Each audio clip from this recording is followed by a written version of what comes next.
Já, Netanyahu, forsætisráðherra Ísrael, var í Hvíta húsinu í gær sem eins og oft áður á fundi með Trump og niðurstaða þess fundar var að Trump kynnti eitthvað sem kannski erfitt að segja hvað hvort það sé tilboð Trump og Netanyahu til Hamas. Hann kallaði þetta friðaráætlun og annað slíkt til þess að reyna aðeins að glögga okkur á innihaldinu og hvaðan þetta tilboð kemur og til hvers það getur leitt. Hingað komin Magnea Marinusdóttir, alþjóðastjórnarfræðingur. Velkomin. Hvað myndir þú segja þetta væri? Því að það koma þeir saman, Netanyahu sem staðið fyrir þjóðarmorði og Donald Trump sem dyggur stuðningsmaður Ísraelsstjórnar í þjóðarmorðinu og þeir koma með lausnina á Gaza og boða frið. Já. Hvað, Já. Eða eitthvað leit þetta svolítið óvanalegt? Já, þeir komu líka saman árið 2020 í einmitt Hvíta húsinu til þess að kynna 180 síðna plan Trumps frið og hagsald í Ísrael og Palestínu og þetta var í raun og veru alfarið hafnað af Palestínumönnum á þeim tíma og þess vegna var þeim ekki einu sinni boðið en þetta var sem sagt í raun og veru hafnað líka af landtökufólki. En þarna sem sagt átti að í raun og veru tryggja frið með því meðal annars að Palestínumenn væru algjörlega afvopnaðir eins og núna náttúrulega krafan Hamas og í sjálfsögðu heimastjórnin það eru öryggisveitir en þær vinna samkvæmt samkomulagi við Ísraelsher og þá átti skilyrðin voru líka að fella niður allar svona kærur vegna stríðsglæpa út af það hafa mannréttindasamtök í Palestínu verið að leggja fram sem sagt í raun og veru greinagerðir til þess að fá fyrir alþjóða sakamáladómstólinn til að fá Ísrael dæmt fyrir stríðsglæpi meðal annars umsátrið Gaza og herkvíin og þetta sem sagt og þá var gert í raun og veru ráð fyrir því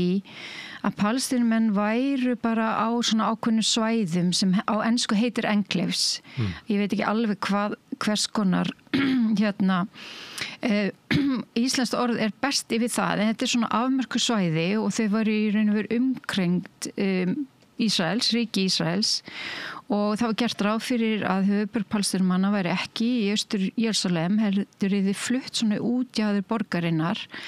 sem mjög niðurnítt svæði og það fyrir aftan aðskilnaðarvegginn. Það tilheyrir samt Jerúsalem en aðskilnaðarmúrinn þarna fyrir og þetta í raun og veru hafna þeir alfarið og þeir og á þessum tíma þá lýsti líka Benjamin Netanyahu því yfir að þeir ætluðu að innlima Jórdaníudalinn og þarna það sem að landtökubyggðirnar væru á Vesturbakkanum, ekki allan Vesturbakkann en og fékk einhverja skammi fyrir frá Trump og þetta þótti ekki vera friðsali til en síðan fer í raun og veru tengdasonurinn sem að í raun og veru vann að þessu öllu saman Jared Kushner hann og Trump fara að vinna í Abrahams samkomulögum við nágrannaríkin þar sem að og það voru komin 4 Abrahams samkomulag eðlileg stjórnarsamskipti við Ísrael og milli þessara Arabaríkja og vera að vinna að slíku samkomulag við Sádi-Arabíu þegar Hamas gerir árásina og bæði heimastjórnin og Hamas höfðu mótmælt þessum samkomulagum út af því að Palestínudeilan var jaðarsett og þá gerir Hamas þess árás og eins og margir hafa bent á að þú veist Ísrael bara stærsta njóstaríki heimi. Það var verið að í raun og veru upplýsa núna það daginn af þessum 2 blöðum í Ísrael sem heita 972 Magazine og Local að þeir það kom í tengsli við það að Microsoft ákvað að hýsa ekki hluta af gögnum ísraelska hersins og þetta eru allt upptökur af farsímum Palestínumanna og samræðum og textaskilabóðum og þvíumlíkt og þú veist bara að þú ert þarna að allt sem þú setur á netið þeir geta fundið út úr því þannig að í raun og veru að þá ég víka þessu út af því að það kom öllum svo óvart að Hamas skildi geta gert þessa árás og þessa skyndi árás á nokkra vitnesku Ísraelshers og stjórnvalda og þá auðvitað koma þessi svona sem við kalla samsæðiskenningu að þeir hafi í raun og veru vita af þessu, þeir bara tóku þá ákvörðun að láta þetta eiga sér stað og þá er komin átilla til þess að fara inn og upprætta Hamas og og halda áfram svona sínu áætlunarverki sem að hefur... Og í krafti þess að þá myndu Arabaríkin ekki andmæla því vegna hversu hryðjuverkin voru ræðileg. Já, og síðan ef við lítum á þessar tillögur sem eru þessir 20 punktar að þá náttúrulega þeir byggja sérst í raun og veru á þessari afvopnuna tillögu eða vopnahliðstillögu frá 19. janúar 2025 sem er raun og veru byggt á tillögu John Biden þegar hann var forseti frá maí 2004 afvopnu Hamas og þeir farið frá völdum og þvíumlíkt. En svo er þetta í raun og veru bara plan sem að gengur og er mjög mikið í takt og það með þess að vitnað í sem sagt friðar áætlun Trump frá árunni 2000 og þarna eru í raun og veru, ég segi þeir, þá er ég meira Trump og Benjamin Netanyahu að ná fram þeim markmiðum sem er allir að ná fram árið 2020 var hafnað af palestínumönnum, þeir halda áfram með þessum samningum, því er hafnað af heimastjórninu og Hamas gerir árásanlega og núna er þetta plan komið og í þessu til að mynda plani þessari 20 punkta áætlun að þá náttúrulega er ekkert minnst á Vesturbakkann og það er náttúrulega 20.000 manns búin að missa heimil sín þar út af aðgerðum hersins. Það er ekkert minnst á Austur-Jerúsalem. En Trump tók fram á þessum blaðamannafundi sem var nú eiginlega bara 2 einræður að yfirvöld þar kæmi ekki nálægt þessu. Nei, nákvæmlega. Hann ítti þeim líka frá. Alveg, já, og hann náttúrulega gerir í raun og veru í tillögunum gert ráð fyrir því að mér finnst þetta pínlítið svona eins og eitthvað endurhæfingar og uppbyggingaplan en það í raun og veru er gert ráð fyrir því að heimastjórnin farin í nokkurs konar endurhæfingu og auðvitað koma þarna einhverju palestínumenn en þeir eru verið ópólitískir og sérfræðingar sem vinna með bæði Trump sem verður svona eins og einhver landherra ásamt Tony Blair og en þannig líka gert reynda ráð fyrir Sameinuðu þjóðunum og alþjóðaráði Rauða krossins sem er jákvætt en hins vegar að þá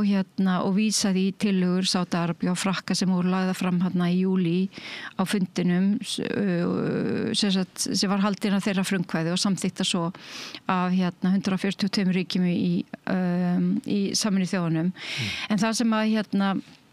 það sem er það er náttúrulega það er ekki gerða neina kröfur á hendur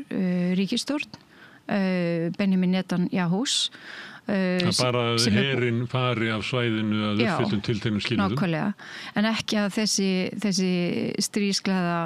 og ríkisstjórn og ráðherra sem hafa verið dæmdir þarna eða kærði fyrir þjóðamorð og stríðsglæpi séu látnir víkja í nafni og í þá friðar. Og því ég sagði þetta að það var ekki gert þar fyrir herinn fari af Gaza eins og Gaza hefur verið skilgreind. Heldur er skilin eftir svona vænsneið af Gaza meðfram ég veit ekki hvað maður kalla það, landamæri eða eitthvað. Það sem að herinn mun verða áfram. Já, og það er þeir muni verða að uppfylltum hinum og þessum skilyrðum þá muni þeir fara að undanskildu öryggisviðvöru þar sem verður áfram þar til Gaza er fullkomlega öruggt fyrir endurvakandi hryðjuverkaógn segir í svona íslenskri þýðingu á þessu og hverjir dæmi það hvenær Gaza er fullkomlega öruggt. Ísraelsmenn sjálfur. Já, og þannig í raun og veru að þá, þetta er bara þvingað að það er verið að ná þarna fram bara því sem að, ég meina Netanyahu lýsti strax eftir fundin að það yrði aldrei nein full og frjáls og fullvalda Palestína, það yrði aldrei 2 ríki. Það er bara gert ráð fyrir því að Palestínumenn búi þarna á afmörkuðum svæðum og í raun og veru eins og ég hef talað áður, ég held að bara lífið verði ekki það gott fyrir Palestínumenn og hugmyndin er bara að þeir á endanum rekist í burtu og þetta verður bara allt lagt undir. Ég sé þetta ekki neina sem sjálfbara lausn og líka það er ekki minnst. Tilgreint þarna að enginn verður neyddur til að fara eða vera og fólk fá að koma aftur. Já, það er tilgreint en svo náttúrulega bara spurning hvað það merkir allt saman en hins vegar að þá auðvita til þess að mikilvægt að stöðva þetta stríð og það þarf að gera það með einhverjum þeim hætti en það svona, þetta allt alveg eins og Oslo-samkjáminu allt háð einhverjum skilyrðum og það sé eitthvað uppfyllt þarna reyndar, það er betra enn í Oslo-samningunum að hérna gert ráð fyrir að það sé verið að fylgja eftir efndum og að skilur séu uppfyllt það með einhverju óháðri eftirlýsnefnd og þvílíkt og þarna verður svona friðargæslulíð og þvílíkt en það var ekki á tímum Oslo þannig að það er kannski að einhverju leyti einhverju möguleika því en það er heldur ekki hægt að tala bara gas og sleppa Vesturbakkanum og Austur-Jerúsalem. En með við þetta og við reynum að horfa á þetta út frá kannski sjónarhóli þeirra ríkja sem hafa bara nýverið fyrir að viðurkenna sjálfstæði Palestínu. Já. Og sem að leiðtogar þeirra ríkja stíga núna fram og eru bara ánægð með þetta. Já. En þá er það annars vegar eins og þú benda á Vesturbakkinni skilin eftir það sem hefur verið mikil sókn Ísraelsmanna og palestínumenn segja að það að lifa þar hefur aldrei verið verra heldur en það er núna því að þeir lifa við linnulausa ógn og raunverulega eru allir Ísraels búar hafa eiginlega rétt á að bara drepa þá eiginlega. Það er svona upplifun þeirra að Hinum við svo eftir með Gaza, það sem að er hernámsliði Víkur en í staðinn kemur umverulega yfirstjórn með blessun hernámsríkisins sem að heldur Palestínumenn niður og þeir fá ekki sjálfstæði á neinum hætti, þeir hafa ekki með sín mál að gera. Nei, eins og þeir í sjálfu sér hafa ekki haft. En af hverju getur sá sem að er nýbúin að viðurkenna Palestínu sem sjálfstætt ríki, af hverju getur hann ánægð með þetta? Já, það er náttúrulega spurning. Ég meina, það virðist vera að flesti líti svo á að það verði ekki hægt að stöðva þessar árásir á Gaza. Það verður að leyfa Ísraelsmönnum að fá sínu framgengt. Já, út af því að og líka eins og bara hefur einhvern veginn komið í ljós að þetta er óbúslega mikið háð því hvað Bandaríkin segja og gera og þrátt fyrir þessar yfirlýsingar sem er náttúrulega það sem hefur verið að þrýsta á ekki bara Ísrael heldur Bandaríkin að stíga niður fæti þannig að sé hægt að stöðva þessar árásir og koma einhverjum friði og svona varanlega lausn þá er þetta allt undir Ísraels er ekki komið enn sem komið er og líka bara sérstaklega undir auðvitað Bandaríkjunum og það eins og þegar voru þessar yfirlýsingar að Ísraels stjórn ætlaði að innlima Vesturbakkann þá voru þær ekkert afdráttarlausar fyrir en Netanyahu og búin að hitta Trump og þá lýsti Trump því yfir að Vesturbakkinn yrði ekki innlimaður en hins vegar samkvæmt þessari friðaráætlun frá 2020 þá átti ekki að neinar landtökubyggðir og landtökufólk að fara þá átti bara að halda áfram að búa en það var ekkert gert ráð fyrir því að breyta því ástandi sem er núna og er ekkert lífanlegt fyrir Palestínumenn. Þar eru 700.000 mann sem að búa á landi sem hefur verið rænt af Palestínu. Já, og líka það er náttúrulega svæðið sem umræðir, það er orðið miklu minna út af aðskilnaðarmúrnum og fleira og þetta er náttúrulega það að bara breyta Palestínu í svona verndarsvæði eins og upp á gamla mátan eins og protectorate. Það sem er þá eiginlega í sögunni helst þetta vísa til verndarsvæða sem að frumbyggjar Norður-Ameríku voru hraktir inn á. En það er vísa til dæmis Kosovo og eftir að loftárásir voru gerðir á Serbíu og þessi tilraun þeirra til það sem voru í stríði við Kosovo Liberation Army eða frelsi Kosovo búa en þetta einhvern veginn eins og þetta lítur út núna er eins og að það hefði verið serbar sem voru að reyna að drepa Kosovo albanna hefði verið í raun og veru allt þetta hefði allt verið á þeirra forsendum í raun og veru þeir auðvitað hafa mótmælt því að Kosovo sé sjálfstætt ríki og unnið í gegn því á alþjóðavettvangi en þarna náttúrulega hefur verið í raun og veru alþjóðleg stjórn og svo smátt hafa Kosovo albanir tekið yfir stjórnvöldin og dómstólana og fleira en þarna þetta er allt annað það sem gerist í Kosovo voru á forsendum alþjóðasamfélagsins og Kosovo og Albana en ekki Serba. Ekki Serba. Bandaríkjamenn hafa reynt að vera með svona, reyndu það í Írak, ég veit ekki hvernig það gengur, reyndu það í Afganistan, að velja svona einhverja Afgana sem að þeir voru eiginlega bara leppar þeirra, búið til svona leppríki. Nákvæmlega. Og þetta virkar yfirleitt ekki. Nei, þetta hefur mjög skust ekki virkað, það virkaði ekki í Írak, það alls ekki, það er bara þvert á móti og þá var náttúrulega bent á það að sérsveitir Saddam Husseins og eina ástæðan fyrir því að þetta fór allt í hund og kött var að þær voru leystar upp og þeir bara mistu vinnuna og þeir gengu bara í lið með og stofnuðu jafnvel sína eigin uppreisnarsveitir síðan og síðan þróaðist náttúrulega þetta bara yfir í ISIS og DAS í og þeir voru búin að ná yfiráðum yfir þriðjungi af Írak og þá var náttúrulega búið að sprengja líka bara Írak í tællur. Þarna var Írak var náttúrulega gott menntakerfi og heilbrigðiskerfi og fleira en þetta voru bara rústir einar eftir þessa árás sem að náttúrulega var ólöglega á allan hátt út af því að kemur ljós að þetta kjarnorkuvopna áætlun hún var ekkert fyrir hendi og þetta var bara í samræmi með það sem að eftirlitsstofnun alþjóða kjarnorkuvopnastofnunarinnar hafði sagt, sko, þeir mælti alltaf gegn þessu. En þau voru samt fram og þeir voru náttúrulega að það var þannig að þegar Írak var náttúrulega efnahagsþvingunum þá voru þau búin að lýsa því yfir að ef að yrði lyft efnahagsþvingunum þá myndu sko frakkar og rússar fá olíusamninga og hverju fengu svo olíusamningana eftir innrásina þá voru Bandaríkjamenn og Bretar fyrst og fremst fyrirtæki á þeirra vegum og þetta virðist bara vera svipað, ég meina að það er þarna í tillögunum við þessum 20 punktum þá verið að tala um að það verði uppbygging svona í anda Trumps og þetta verði í anda svona þessara tæknilegu borga sem hafa verið rísa eins og við Persaflóan og fleira sem eru svona einhverjar nútíma borgir með öllum þægindum og ég veit ekki hvað. Þannig að þú veist, þetta er bara auðvitað eins og Trump og Tony Blair hafa verið eins og komið ljós, voru að tala um Gaza sem baðstandabæ og hafi verið einhverjum hótel bara skissað þetta upp á einhverjar servétur. Já. Og það náttúrulega skýtur sko okkur við að þetta er búið að kæra Tony Blair fyrir stríðsglæpi eftir út af Írak og ég meina hann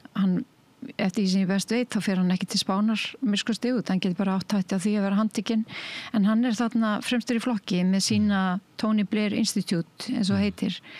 og þetta er og svo náttúrulega eitt í þessu að þetta er allt á forsendum þeirra sem hafa valdið. Palestínumenn hafa ekkert valdi í þessu. Þeir sem hafa valdið eru Ísraelar og Bandaríkin og þetta er alltaf forsendu þeirra. Þetta var svona svip og sko Bosníu-Hersegóvína hefur ekki þróast neitt sérlega með jákvæm hætti til dæmis eftir að þjóðarmorðinu þar lauk og í sjálfu sér þá náðu þessar serbnesku hersveitir undir yfirstjórn svo sem Milošević og svo þessar hersveðingja sem voru þarna og þeir náðu í raun og var 80% af því landi sem að þeir ætluðu sér og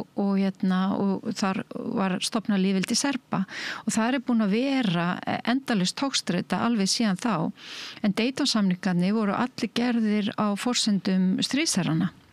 og Bandaríkjanna sem vildi bara ljúka þessu. Þetta er ekkert sko eitthvað sjálfbært eða réttlátt friður og eins og til dæmis það er náttúrulega áberandi þarna að þarna eru auðvitað fyrir nýlendi þjóður sem koma sterkt að og Araba-ríki sem eru líka samþykkita og maður skynjar að það er bara ákveðin auðvitað verður að stöðva þjóðamorðið en það er líka bara ákveðin þreyta. Þú veist, þetta er búin að vera vandamál síðan 1948. Stjórnvöld í þessu löndum hafa verið tilbúnari til þess að gera samninga við Ísraels menn á þessu forsendum heldur en kannski almenningur í þessu löndum. Já, nákvæmlega og svo hugsa maður sko, þeir náttúrulega munu gera skapa mikið þrýsting að það verði ekkert úr því að þeir þurfa að standa hérna fram fyrir dómstólum og vegna stríðsglæpa sem það eru ákæri fyrir og þvíumlíkt. En svo líka þetta að sko eins og með Suður Afríku, það var náttúrulega sannleiks- og sáttanemnd og það er það er ekkert verið að skoða sko, hvernig hægt að gróa, þetta svona pínleiti eins og bara eitthvað viðskiptaáætlun, hvernig er rísat upp og þeir bara fá vinnu og þeir megi vera og svo getið þið bara ákveðið líka að fara, Hamasliða megi að fara og nota friðhelgi ef þeir ef einhver til í að taka á móti þeim en þeir megi að vera ef þeir ákveðið að vera, að þú veist að vera ekki mennan uppreist lengur eða neitt slíkt og en sátta og sannleiksnefnd myndi náttúrulega raunverulega þurfa að horfa sig augu við sko allt, ekki bara þú veist eftir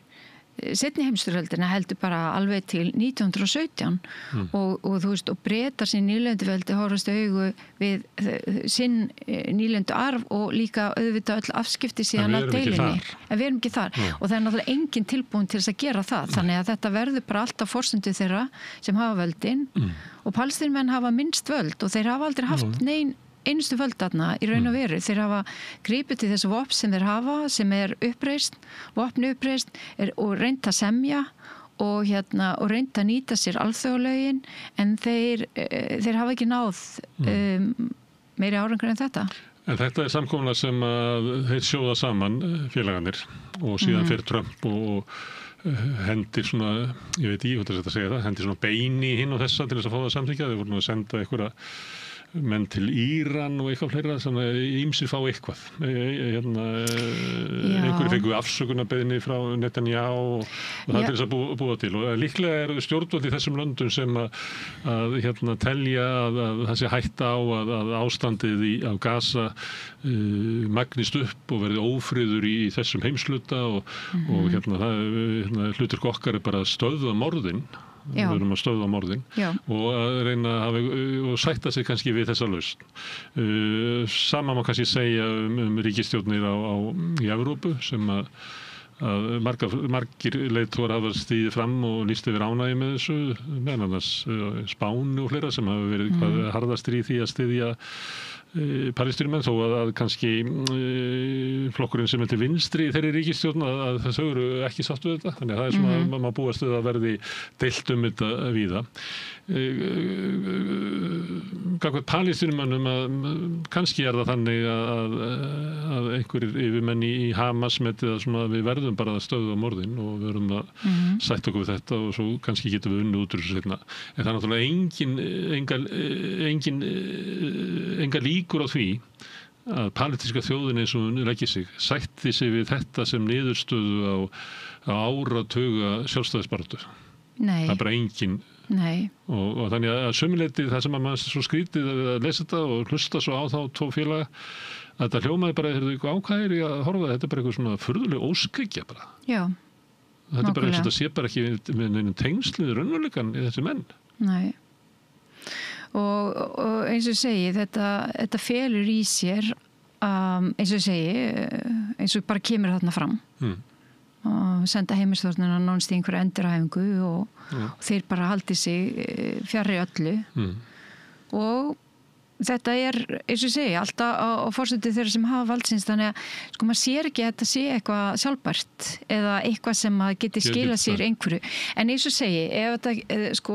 verður til þess auðvitað að svo er þetta náttúrulega allt gert með hótunum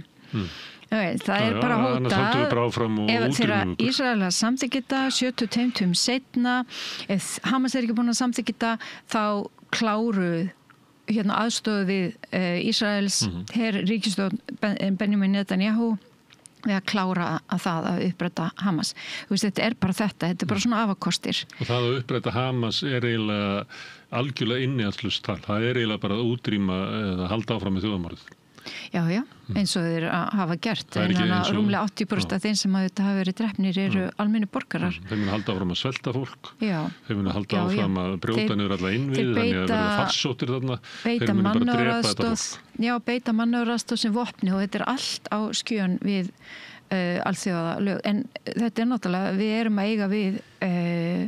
mann eins og Benjamin Netanyahu sem að ég heyrði að það var viðtal við Sveinrúnar í Rokklandum daginn höfðu herstöðansræðingar höfðu skipulagt svona einhverja rottónleika gegn eða fyrir friði og 1980 og þá var hann einmitt að minnast þess að þegar sko Rabin náttúrulega skrifaði undir friðarsamningana og 95 var hann skotinn af svona orstakis trúar manni og þjóðurnis sinna og það var tvindum eftir að Netanyahu hafði lýsti yfir þegar hann var að byrja í stjórnmálum út að hann fer svo inn í stjórnmálum 97 að þessi samninga væri svik við Ísrael og svik við Guð og þessi hugmynd hans svona stóra Ísrael hún hefur alltaf verið til staðar í raun og veru og þess vegna finnst mér í raun og veru miðað við allt sem að er búið að gerast þá finnst mér að Ísrael skuli í raun og veru bara ekki þurfa að fjarlæga af svæðinu og þau bara komið ekki nálægt þessu að það sé ekki krafan bara nákvæmlega eins og Serbar voru náttúrulega ekki með sinn her inn í Kosovo lengur eða Bosníu, þú veist, eftir að var búið að stöðva stríðið en þannig að þetta er svo þetta er alveg stórfurðulegt og þetta eins og segi, mann finnst bara örvæntingi að vera orðin það mikil, þú veist, ríki ná ekki samstöðum að grípa til friðsamlegra aðgerða eins og viðskiptabanns eða sniðgöngu eða eitthvað þar sem að vopnavaldi ekki beitt og núna eru allir að bíða eftir, að Trump gera eitthvað, hann tilbúin að gera þetta og þá eru bara allir, gerum þetta. Kannski það ástæðan fyrir því að þetta kannski bara eina leiðin akkurat núna, ég veit það ekki. Kannski það ástæðan fyrir að Trump gerir þetta núna að hann upplifir að kannski stuðningurinn við Ísrael að minnka í Bandaríkjunum og meðal annars í Repúblikónum. Þannig að þetta síðasta tækifæri hans til þess að þröngva þessu fram sem umlega bara vilji Ísrael og þetta eiginlega viðurkenning á því að þjóðarmorð borgar sig. Svo sem fremur þjóðamorðið hann vinnur. Já, og það var eins og í Bosníu, í raun og veru var það ákveðin viðurkenning á því að þjóðamorð borgaði sig vegna þess að þeir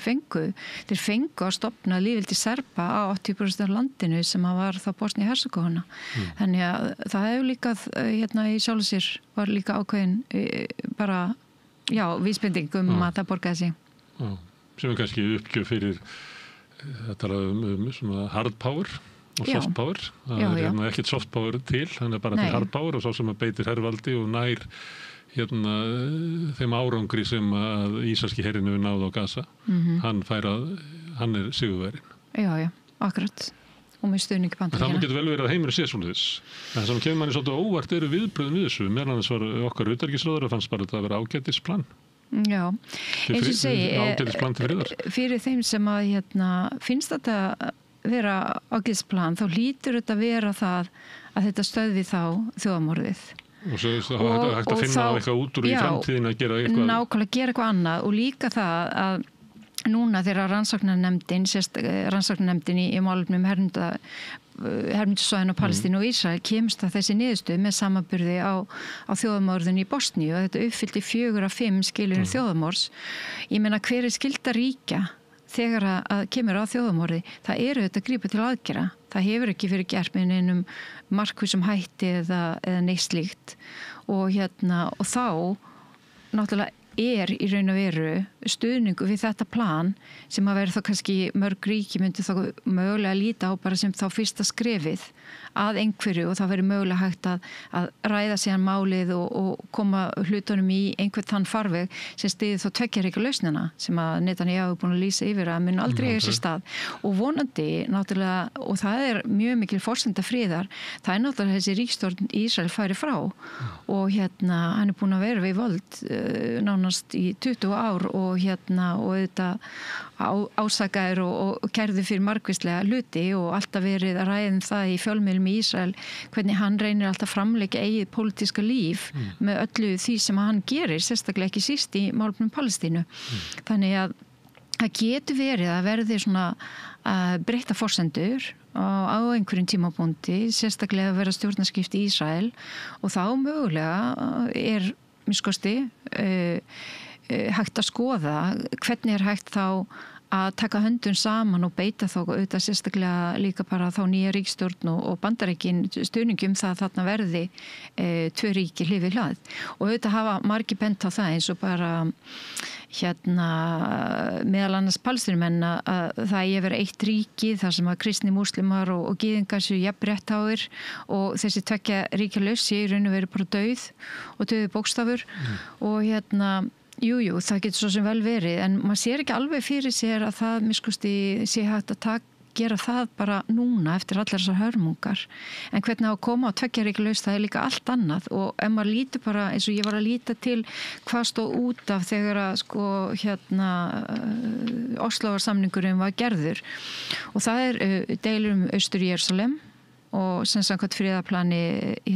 Trump á að vera útjaðri borgarinnar innan við aðskilnaðarmúrinn. Það þetta mustur í sæðin. Ísraela vildi hafa stjórn á henni og Palestínumenn vildi líka hafa stjórn á henni. Það eru landtökubyggðirnar, hvort að þeir bara leggjast niður eða vera áfram eða hvað.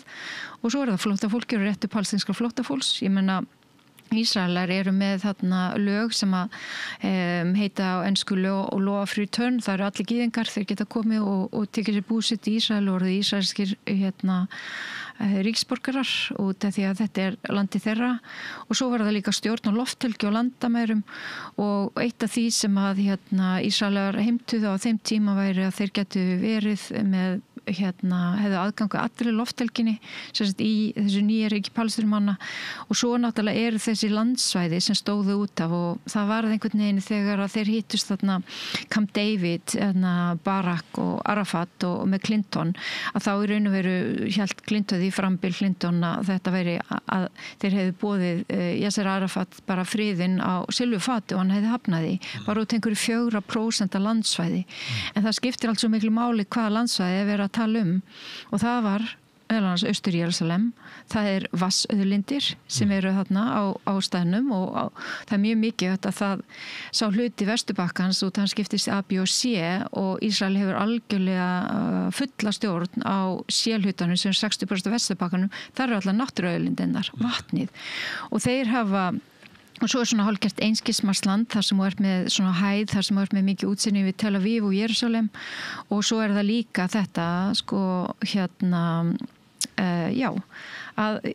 deila vatnsauðlindum á Vesturbakkanum. Það var krafa og hafa yfir þarna landamærum eða hluta vera með hernaðar viðveru á 15% landamærum Palestínu og Jórdaníu. Þetta allt það sem var í raun og veru kom veg fyrir það var hægt að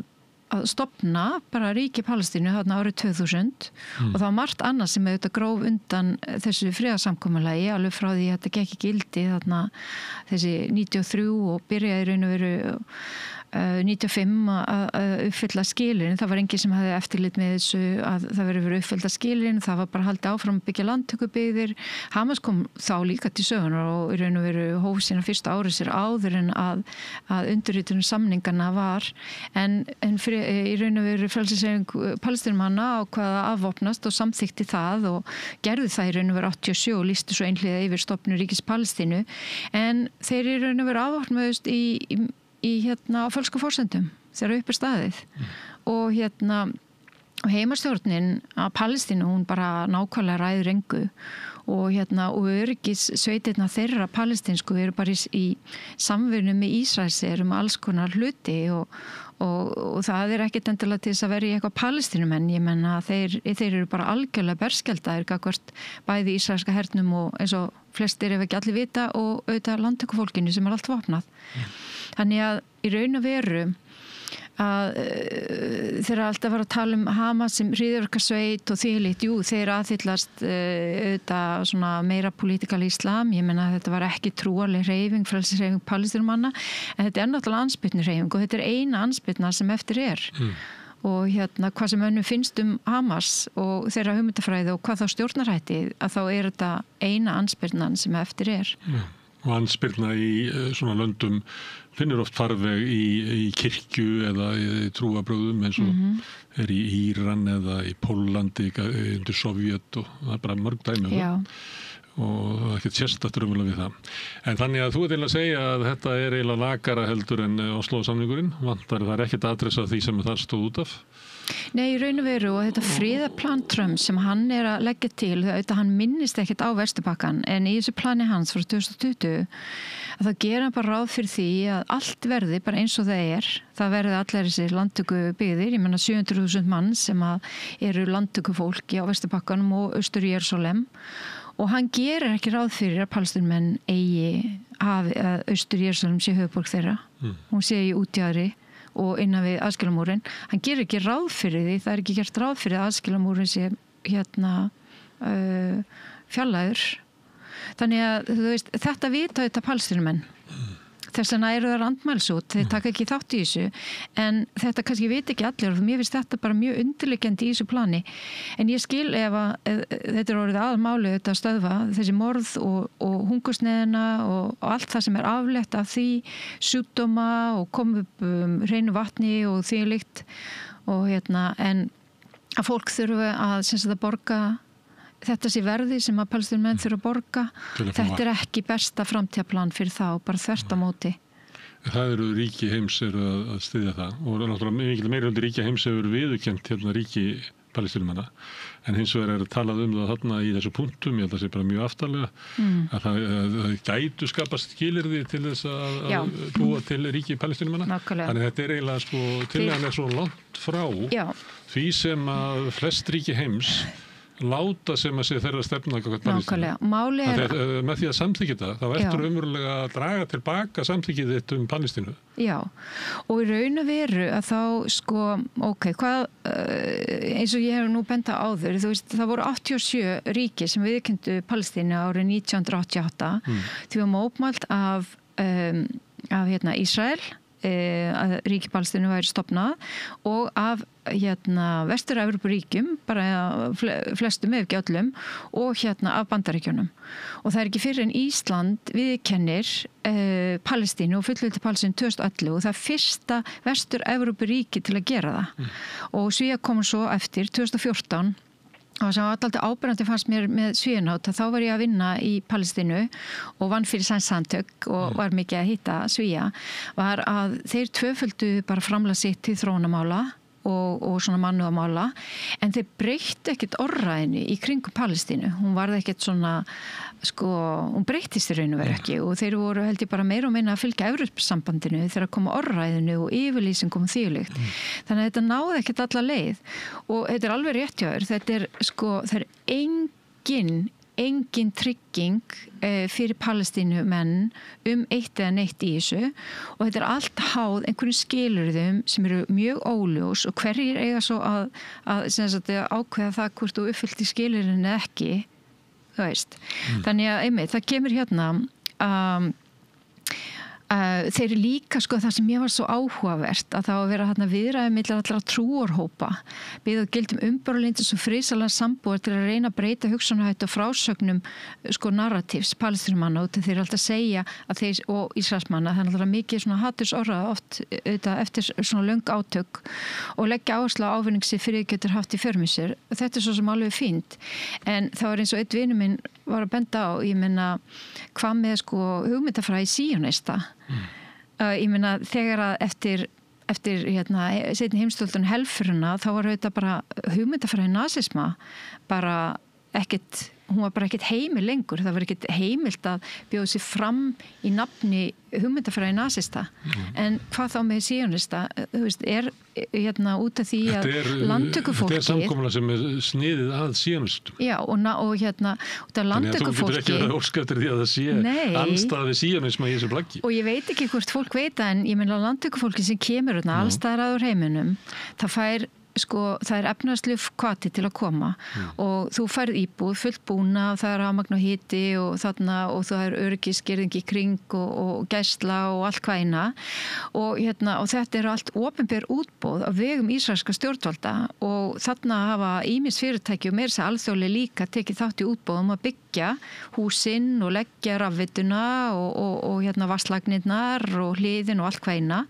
og samtök bæði Palestínu og Ísrael hafa einmitt beitt sér gegn þessu meðal annars var Volvo og tímabili að taka þátt í þessum útboðum út af þeir eru með alla vinnuvélarnar og svona og hættu því svo eftir því sem best veit og þannig að þetta er náttúrulega bara staðan og þú veist og landtökufólk lítur ekki svo á og hugmyndir náttúrulega Netanyahu eru svipaðir stóru Ísrael út af þeir eru ekki að taka neitt af Palestínumönnum, þeir eru bara að taka það sem þeim ber og þetta er hugmyndafræðin sem er að baki landtökunni og og fólk vil taka þetta kalla landrán sem það en þeir líta ekki á þetta sem lán. Þeir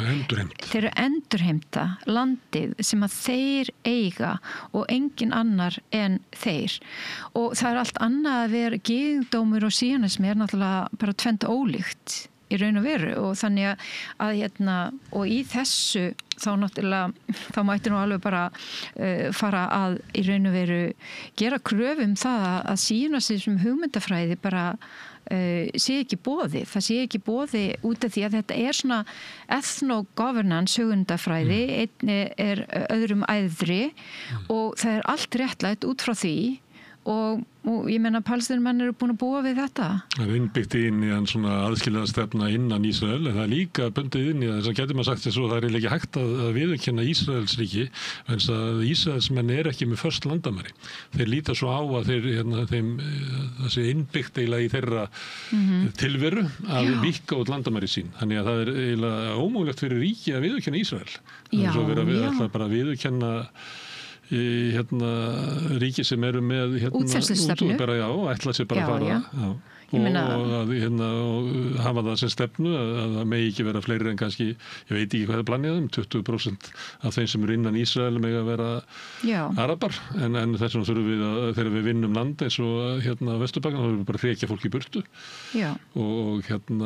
reka út á Guð og gaddinn þannig að þetta bara innbyggt inn í stefnu ríkisins og síonismann hópmorð og stríðsglæpir linnulausir. Já, akkurat. Og síðan stendur að á meðan endurbygging Gaza heldur áfram og þegar umbóta áætlun Palestínumanna framfyllt af trúmennsku, þetta þar að segja svona endurhæfingin fyrir heimastjórnina,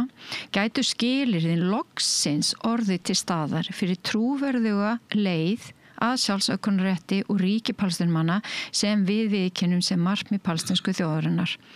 Og Bandaríkin munu koma á viðræðum milli Ísrael og Palestínu til að koma sér saman pólitískt sjónarhorn fyrir friðsamlega og farsæla sambúð.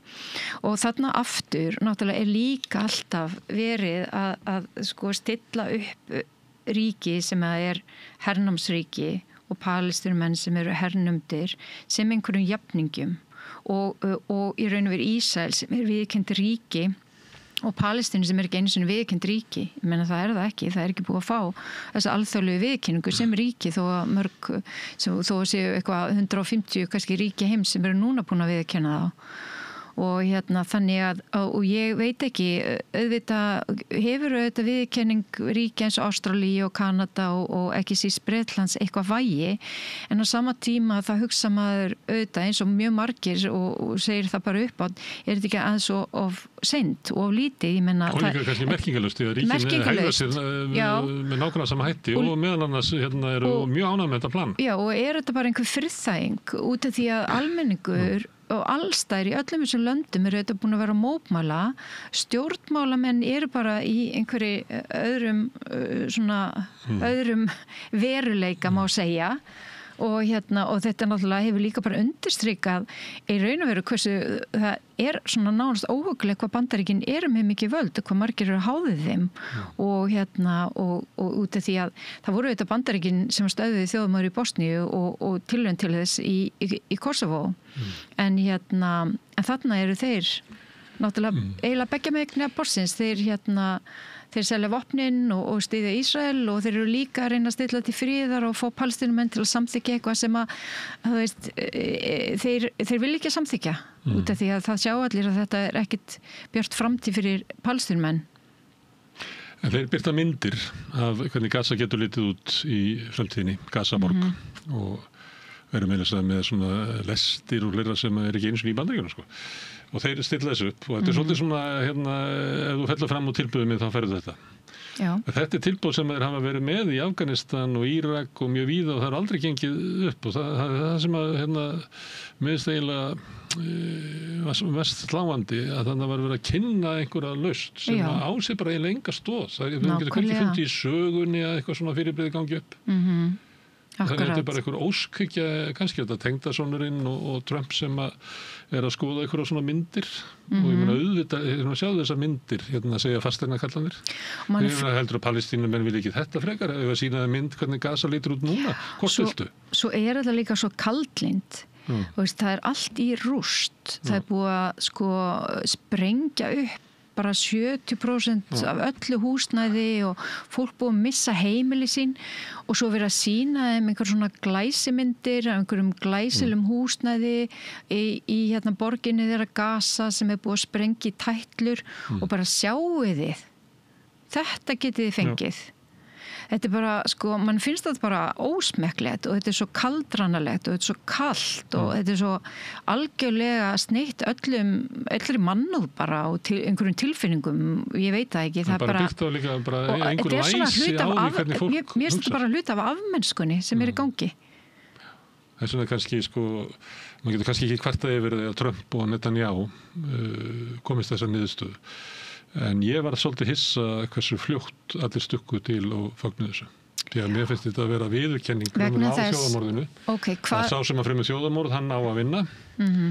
Og mér finnst það bara... En hvað þýðir þetta fyrir öll ríkin? Kannski heimurinn svona, ég veit ekki. Nei, en hvað þýðir þetta fyrir öll ríkin sem að samþykkja þetta og stökkva á þetta og segja já, frábært? Það þýðir að þau þurfu ekki að ná samstöðum neina aðra aðgerðir. Nú þetta bara stöðvað og þau eru, eins og maður segir á ensku, off the hook. Þú veist, þau þurfu ekki að ná samkomulagi refsaðgerðir, viðskiptabann, sniðgöngu, Eurovision, allt það sem búið að þvælast alveg rosalega mikið fyrir fólki og hérna að útiloka bara til dæmis Ísrael frá þáttöku í alþjóðlegum íþróttamótum og söngvakeppni og hérna hleypa bara ferðamönnum ekki inn í landið og málið það að það sem að fólk nota líka segir já þetta bitnar á saklausu fólki en það fullt af Ísraelum sem að segja bara heyrðu bring it on eða þú veist láta ykkur bara beitið þeim að tólum og tækjum sem þið hafið. Þetta eina leiðin til að stöðva þú veist að ríkisstjórn sem við erum ekki hlind og við erum ekki hlind því sem í gangi. Auðvitað hafa skoðanakanir sýnt að það þó nokkuð mikið stuðning við almennt aðgerðir og það líka bara út af því hvernig fólk innrætt að þetta þeir séu bara endalaust hérna í að reyna að árásum og þvílíkt en það sama, það náttúrulega alveg líka dálítið stór hluti sem að bara ég menna eins og B'Tselem samtökin þau eru bara búin að leggja fram kæru og hendur eigin ríkisstjórnar fyrir þjóðamorð og það fólk sem að hvetur bara í raun og veru Vesturlönd og aðra að stíga í lappirnar og beita Ísrael viðskiptaþvingunum og sniðgöngu en það ekki gert, þannig að allir sem að nú eru bara allir sko í raun og veru ánægð með að Bandaríkin eru tilbúin að gera þetta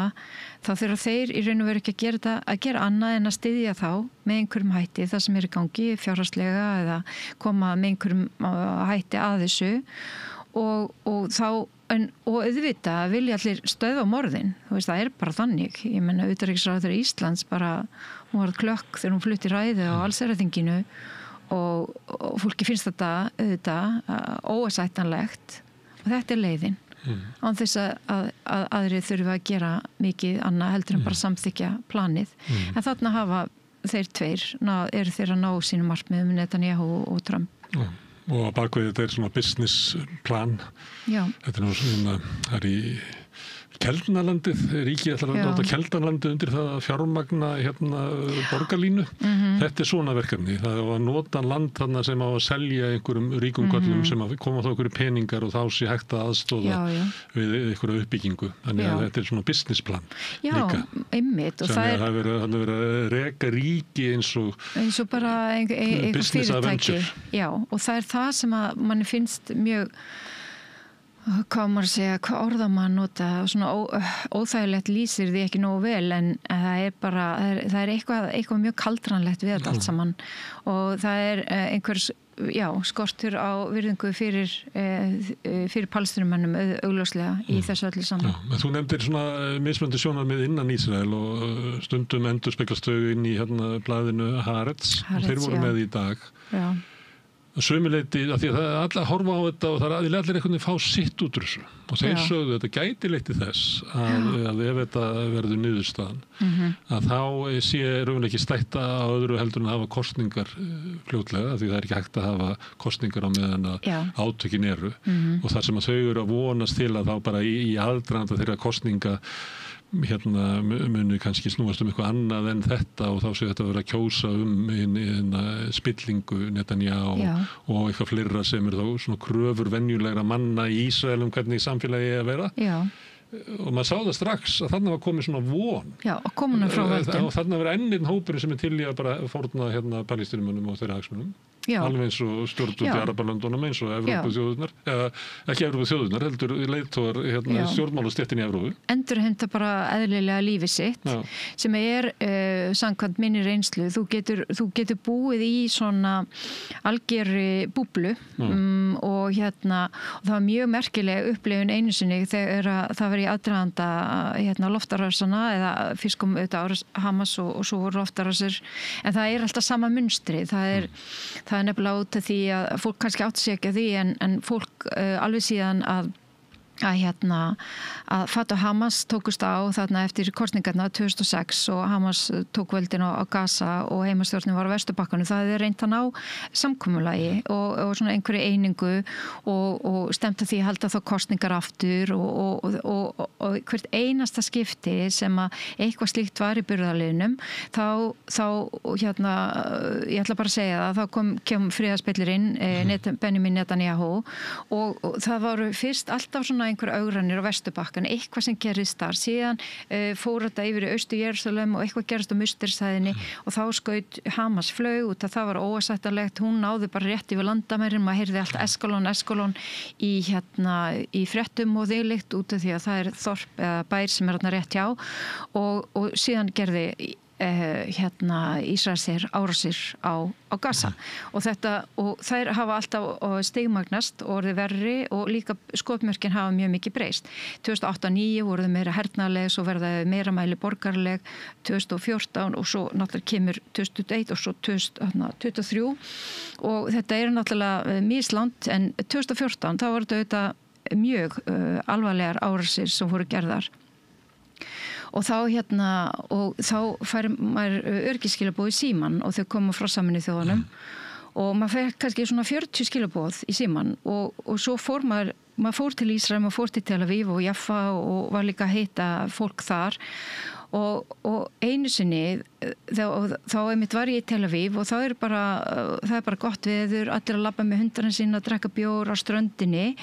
og ég fæ hversi skilabúa fætur öðru ástandi á Vesturbakkanum og ekki fara þarna, það eru skærur þarna, það eru árásir þarna, svo kom alltaf situation back to normal eins og væri eitthvað eðlilegt við þetta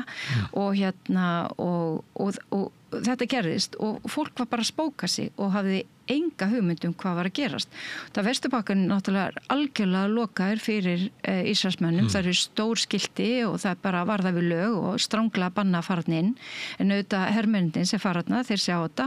og sumir þeirra náttúrulega bara forherrast í þessari afstöðu gagnvart palestínumönnum og þeir séu bara nánast eins og skepnur og eigi ekkert gott skilið en aðrir, þeim auðvitað misbyður og Gideon Levi náttúrulega einn þeirra eins og blaðamaðurinn Haaretz sem var talað sem hattaðasta mann í Ísrael út af því að hann tala svo og skrifa svo mikið hernámi og gegn því og svo eru svona eins og fyrrums hermenn sem hafa stofnað samtök sem heitir Combatants for Peace eða svona, hermenn fyrir friði og friðarins hermenn eða eitthvað slíkt og þeir eru bara berist gegn hernáminu og það gerist eftir að þú ert búin að gegna herþjónustu og þannig að þessar raddir eru alltaf veikar og veikar í Ísrael. Já. Ég held að það ekki óskikja að halda það að þessar raddir muni ná einhver svona völdum í Ísrael og Ísrael Jú, það líka verið að tala snúi af braut síónisma, það ekki það líka verið að tala meiri óskikja heldur en að Trump að flagga. Já, það líka talað það að mjög margir sem eru auðvitað frjálslyndir, þeir reyna bara að komast burtu frá Ísrael. Ég meina, ég satt eins og hliðina á gyðingi í flugi og fjölskylda hans hafði flúið frá Spáni, gyðingar, yfir til Marokkó, byggu þar og við stofnum Ísraels þá flytur fjölskyldan og hann sem barn. Og svo átti hann börn og þau voru öll erlendis að nema og hann óskaði þess fyrir þeirra hönd að þau myndu aldrei þurfa að búa í Ísrael. Út af því að þetta var lífið í Ísrael náttúrulega alls ekki eins og þau gerur á fyrir og þetta öryggi og sem að auðvitað margir gyðingar voru að sækjast eftir og þrá og en bara hún fannst líka það var bara út á stjórnmálunum og öllu því sem var alltaf að eiga sér staðarna sko. Þannig að þeir sem hverjir eru þá eftir Það eru hérna fanatíkarnir. Aðskilnaðarstefnunni og viðhalda landráninu. Já, síanistarnir og landtökufólkið og þvílíkt sko. Herðu Magna, takk fyrir að koma hingað og fara yfir þessa 20 punkta sem að Trump og Netanyahu kynntu í gær og það var ekki almenna lukku með stjórnvalda en ég býst við að næstu dögum megi eftir að koma fram önnur sjónarmið gagnvart þessu heldur að koma fram í fyrstu. Já, takk fyrir.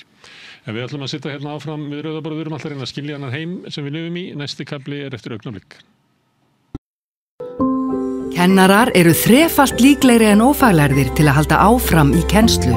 Börnin okkar eiga skilið fagmennsku og stöðuleika. Fjárfestum í kennurum. Kennarasamband Íslands.